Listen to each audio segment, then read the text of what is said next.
Bueno, vámonos con más temas. Ya está con nosotros aquí en el estudio don Jesús Rivero Covarrubias. Bienvenido. Gracias. Muchas gracias, Viri. ¿Qué tal, Gastón? A larga distancia. Buenas. Encantadísimo. ¿Cómo está, don Jesús? Bienvenido. Pues vamos a hablar un poco de que ya vamos llegando al término de la precampaña y ya van saliendo, Sí. asomando los primeros sondeos de los que pudiéramos llamar serios. Ok. Serios, porque hoy nos amanece el Universal con su encuesta nacional, en donde trata a Yucatán por primera vez. Y ese es la comedera en todos los cafés políticos desde muy temprana hora y por supuesto en ese gran café que son las redes sociales. En el café más grande de todos. ¿Qué dicen las encuestas? Bueno, pues nos va diciendo que de arranque en una encuesta realizada por el Universal, en, lo hacen vía telefónica. Aparentemente el de arranque sería Renán Barrera quien llevara la delantera.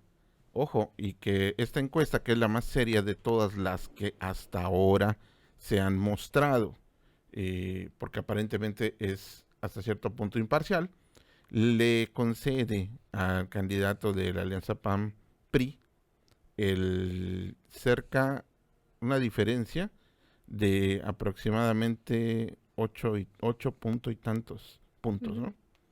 Y bueno, esto pues es un buen arranque para el PAN, pero también es un reto para los otros contendientes, ¿no? Ujú. ¿Qué tan viable es que se mantenga ese 8 o aumente esa brecha de aquí a las elecciones? Porque me imagino que estos números se mueven conforme van avanzando el periodo electoral. Totalmente. Y creo que por primera vez en Yucatán vamos a experimentar lo que ocurre en una campaña con redes sociales. La campaña anterior, en la elección de Mauricio Vila, pues sí habían las redes sociales, pero no al grado de ahora. Todavía se utilizaba, todavía Twitter se llamaba Twitter, ¿no? Y las redes sociales estaban empezando casi. Ahora ya están en plena madurez y evolucionando, no solamente de nombre, sino en las maneras de consumirlas. Ahora vemos, esta diferencia no puede llamarse de ninguna forma definitiva. Es con la que empieza. Una diferencia semejante, y les quiero hacer nada más la referencia, ¿no? Tenía, y quizá un poquito más, tenía a su favor el candidato del PAN, Xavier Abreu, en la Ujú. elección que ganó al final Ivonne Ortega. La diferencia era mayor, ¿eh? Entonces, bueno, fíjense cómo van cambiando las circunstancias. Sin embargo, recordemos que buena parte del equipo de campaña de Ivonne Ortega hoy está con Joaquín Díaz Mena. Entonces, algo sabrán de esta evolución de las encuestas, ese equipo de campaña, ¿no? Ujú. Y ojo también que parte de las personas que estuvieron en esa campaña de Ivonne Ortega ahora están pues con Renan Barrera también. Entonces, ¿qué ocurrirá? Creo que todavía nos falta ver bastante evolución, tanto en las cifras como en la manera de hacer campaña. Eh, pa- eh, Fácil, don Jesús. Gastón, no Que escuchamos el inicio pierdas. de tu pregunta. ¿Puedes repetirla, por favor? Sí, perdón. En estas diferencias, con este arranque y tomando la encuesta del Universal como de las pocas que hemos visto serias, ¿qué es más fácil? ¿Que baje el que va hasta adelante o que suba el que va atrás? Debe haber alguna lógica, ¿no? Buena pregunta, ¿no?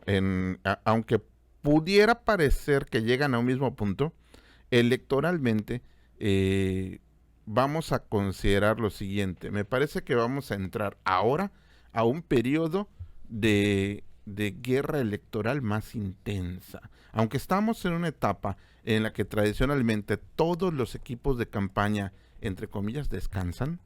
¿Por qué? Porque las personas estamos más ocupados en cómo cerramos el año, en las fiestas decembrinas, en comprar los juguetes para los niños, los que somos padres, en ocuparnos de cerrar bien nuestras finanzas y también nuestras vidas al final de este año y al principio del año también.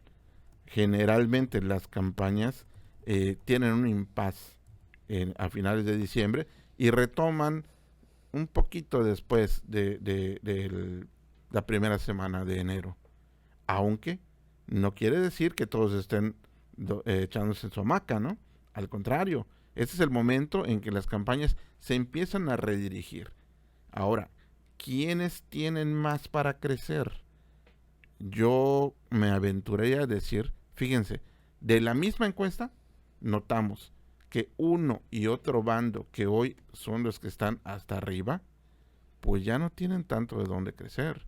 Incluso al que más conoce la gente, y esto es natural, pues ha sido alcalde de Mérida tanto tiempo, es el que más ha estado en el escenario público, pues es Renán Barrera. Es al que más conoce la gente. Es decir, su tramo de trabajo electoral es bien corto ahora, ¿no? Comparado con el de Huacho, que también es bastante conocido. Es decir, si Renán Barrera, con todos los años que fue alcalde de Mérida, en cuanto a la población estatal, ojo, la población estatal que contesta un teléfono. Uh-huh. Sí, porque esta encuesta fue telefónica. Que fue telefónica, ese es otro sesgo, podríamos decir, ¿no?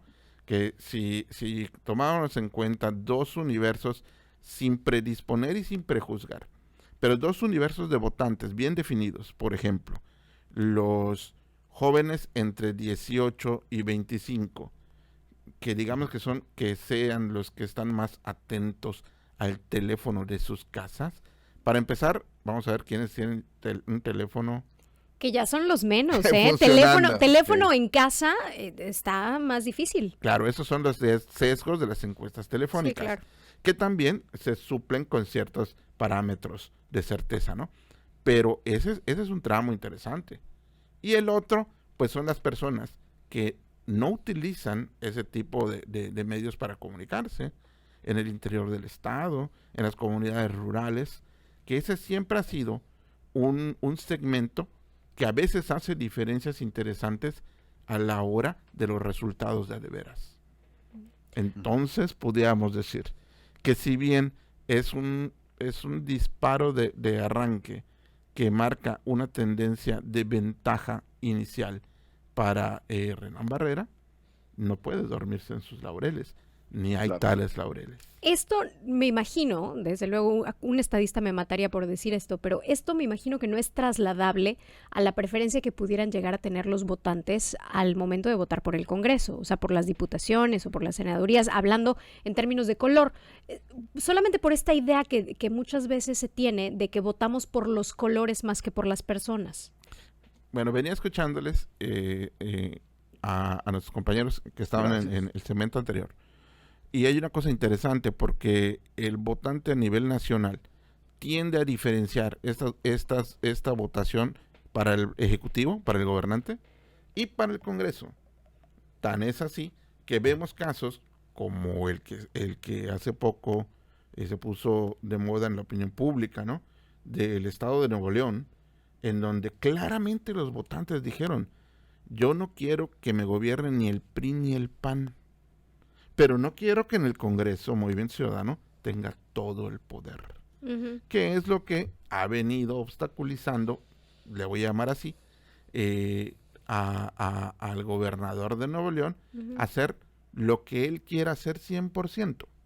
Pero también son los balances, los pesos y los contrapesos de nuestras democracias, ¿no? Uh-huh. Entonces, aquí en Yucatán, si me dijeras, esto te quiere decir que el Congreso tendría una mayoría por determinado partido, si tomamos en cuenta esta encuesta, solo esta, y la trasladamos al ámbito legislativo, y si consideráramos unos porcentajes similares, uh-huh, vemos que la diferencia quizás sería Movimiento Ciudadano, electoralmente en cuanto a Congreso. Claro. Recordemos que además el siguiente Congreso va a tener más diputados, uh-huh, y por lo tanto esta distribución de votos va a ser un poquito más cercana a la realidad electoral que veamos en el Ejecutivo.